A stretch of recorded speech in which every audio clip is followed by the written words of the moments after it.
বেসামরিক পরিবহনের জন্য রেল লাইন নেটওয়ার্ক তৈরি হচ্ছে। এখন সরকার বিরোধীরা বলছে যে আমরা এভাবে ভারতকে সবকিছু যখন উজাড় করে দিচ্ছি এর পরিণতি খুব ভয়াবহ হবে এবং দেশের সার্বভৌমত্ব হুমকির মুখে পড়ছে। মানুষের বিপদ দিয়ে কোথায় রেল লাইন নেটওয়ার্ক হচ্ছে ভারতের জন্য? এটা বিএনপির নেতারা কোথা থেকে তথ্য দেবে? আমরা সবসময় বলছি আমরা আমাদের যোগাযোগ ব্যবস্থাটাকে আধুনিকরণ উন্নতকরণ করার জন্য সরকার পদক্ষেপ নিয়েছে দেশের মানুষের সুবিধা। এখানে তো অন্য কোনো দেশের জন্য কাজ করা হচ্ছে। আসলে বিএনপি এখন তারা অনেকটাই দিশা, কারণ হচ্ছে যে তারা দীর্ঘদিন ধরে ক্ষমতার বাইরে।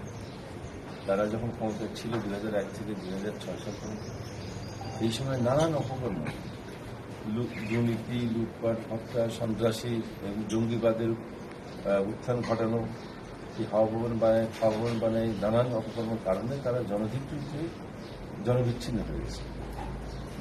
যার কারণে আজকে এই বর্তমান সরকারের এই 16 বছরের টানা ক্ষমতায় থাকার সময় বহুবার চেষ্টা করেছে আন্দোলনকে সরকার কাটতে। তাদের আন্দোলনে কখনো জনগণের সাড়া মিলেনি, বারবারই তারা ব্যর্থ হয়েছে। এখন ব্যর্থ হওয়ার পরেই তারা এখন চেষ্টা করে নানান সময় অপ্রাসঙ্গিক অযৌক্তিক বিভ্রান্তমূলক কথাবার্তা বলে জনগণকে বিভ্রান্ত করা। আমার মনে হয় যে এটা দায়িত্বশীল কোনো রাজনৈতিক কথাবার্তা নয়। প্রত্যেকটা রাজনৈতিক দলেরই উচিত হবে অতীতে যা বিভ্রান্তিগুলো এইগুলো মাথায় রেখে ভবিষ্যতে যারা দায়িত্বশীল আচরণ করেন সেটা নির্বাচিত করতে হবে।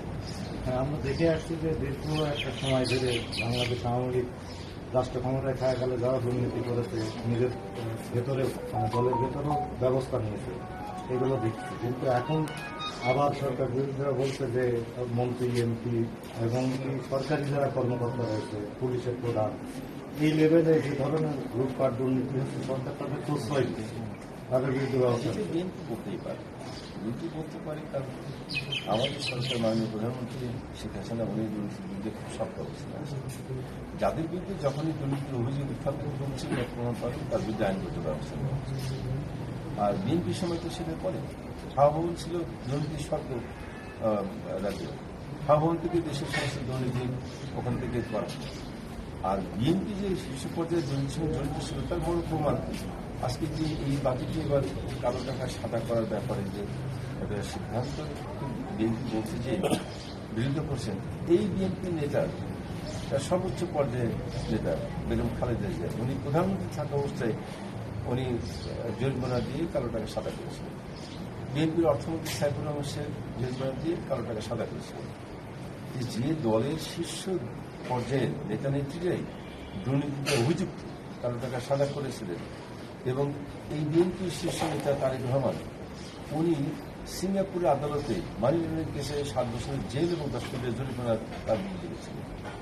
সেই দলের নেতারা এইভাবে কথাটা বলবে কি ভারত বাংলাদেশের সম্পর্ককে ভূস্বামী প্রজাবিত্ত সম্পর্কের সাথে তুলনা করেছেন।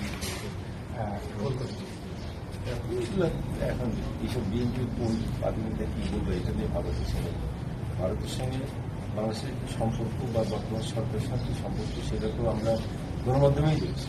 আমাদের মাননীয় প্রধানমন্ত্রী এই কিছুদিন আগেই ভারতে গিয়েছিলেন, যেখানে তাদের সর্বোচ্চ পর্যায়ে রাজনৈতিক নেতা সরকার প্রধানমন্ত্রী শুরু করে সকলের যে সম্মান দিয়েছেন, যেভাবে আমাদের মাননীয় প্রধানমন্ত্রীর কাছে তারা এসে কথা বলেছেন, এই আচরণগুলোই প্রমাণ করে যে আমাদের দেশের আমরা ছোট প্রতিবেশী দেশ হলেও আমাদের মর্যাদার কোন অবস্থানে আছে গণমাধ্যমেই প্রকাশ।